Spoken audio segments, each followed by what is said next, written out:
자, 사회부 광민영 차장 나와 계신데요. 졸음운전이 또 생겼습니다. 전남 여수 얘기죠? 네, 여수입니다.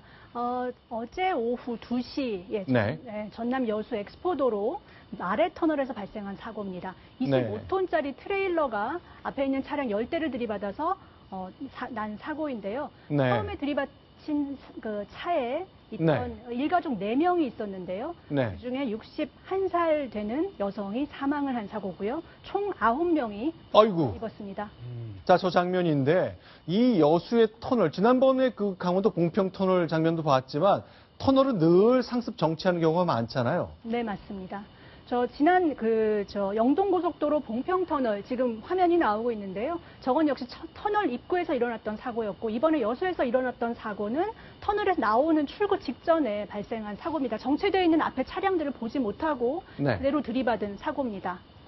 네, 실제로 보면 용산도 그렇고 영동고속도로 봉평터널도 그렇고 졸음운전이 큰 사고의 원인이 되는 경우가 유독 많아진 것 같습니다. 네, 맞습니다.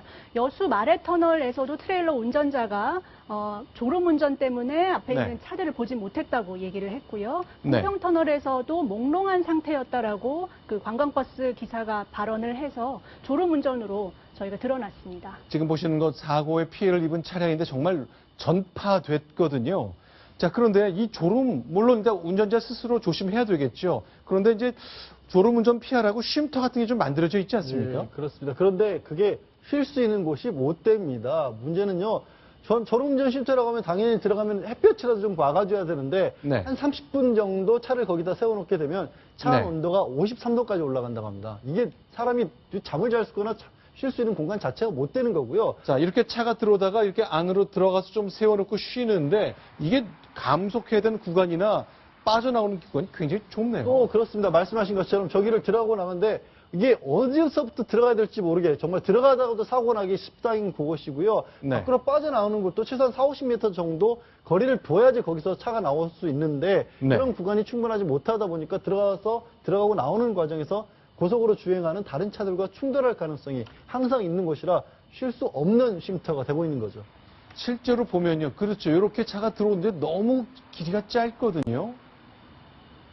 자, 이 안에서 충분히 잘 수 있어야 되는데 워낙 더운 때라 시동을 켜고 에어컨을 틀지 않는 한 글쎄요. 가속하고 감속하는 구간이 없기 때문에 쉽지 않습니다. 이래서 졸음 쉼터가 활용이 잘 안 되고 졸음운전 사고 계속 일어나는 것 지난 한 달 사이에 유독 많이 있었던 그 하나의 현상이라고 볼 수 있겠습니다.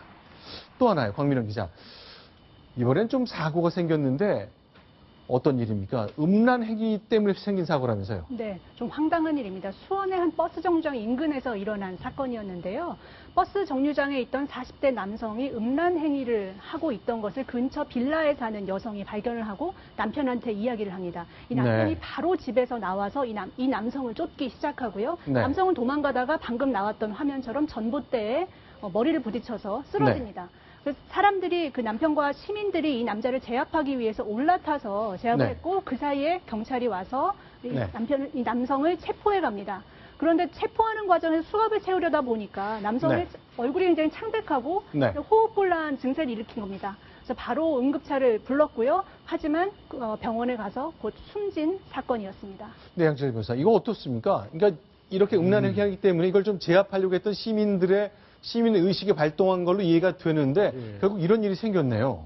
그러게요. 근데 이제 걱정하시는 사람들의 말씀이 혹시 그것 때문에 또 시민들이 또 어떻게 보면 형사처벌에 이런 걸 받는 게 아니냐라는 얘기도 나오고 있는데요. 그렇습니다. 현행범인이잖아요. 현행범인은 경찰이 아니라 누구든지 체포할 수 있다고 법에도 명시를 해놓고 있습니다. 그런데 만약의 경우에 일반적으로 제압하는 데 필요한 힘 이상의 어떤 것을 쓰는 바람에 사람이 다치게 됐다라면 혹시 형사처벌 가능성이 있을 수도 있지만 저렇게 예외적으로 정말 예상 못했을 거 아닙니까? 어떻게 지나가서 잡았는데 사람이 사망을 하고 누가 알았겠습니까? 그래서 저렇게 예상치 못한 일이 일어났을 때 뭐 법에서도 예를 들자면 일반적인 종류의 폭력에는 절대 사람이 사망하지 않을 정도인데 특수 체질이라서 갑자기 사람이 뭐 사망이 일었다 이럴 경우에는 형사처벌을 하지 않기 때문에 이 사안도 그럴 우려는 그렇게 높지 않은 것 같습니다. 지금 보시는 사진 설명이 좀 필요하겠군요. 지금 보시는 사진은요, 성경에 나오는 얘기죠. 누군가가 쓰러져 있었는데 다 지나갔었는데 당시 사회적으로 소외계층이었던 사마리아인 한 사람만이 유일하게 그 사람을 고쳤다, 그러니까 구해줬다는 것이고, 저 얘기에서 이름을 딴 법이 착한 사마리안 법이라고 부르는 건데, 그렇게 봅니다. 이게 충분히 구해줄 수 있는데도 구해주지 네. 않았다. 그러면 그 사람이 그 사람을 다치게 한 것이나 마찬가지로 보자라고 해서 우리나라에는 현재 없는데 저런 법을 만들자라는 움직임이 있습니다. 네, 지금 뭐 사실은 독일이나 덴마크 같은 나라에서는 저 네. 법이 시행이 되고 있는데 우리도 이제 새누리당 박성준 의원이 대표 발의를 해서 착한 사마리아인 법이 국회에 계류 중입니다. 일단은 공청회를 거쳐서 저 법을 어떻게 입법을 할지 구체화한다는 계획을 세우고 있습니다. 그런데요, 이제 남을 도울 수 있어야 되는데 돕지 않는다면 시민의 책무를 다하지 않았기 때문에 처벌할 수 있다는 법까지 나왔는데 이거는 아직까지 그럴 의무도 없는 상황에 돕다가 저런 일이 생겼다는 거거든요.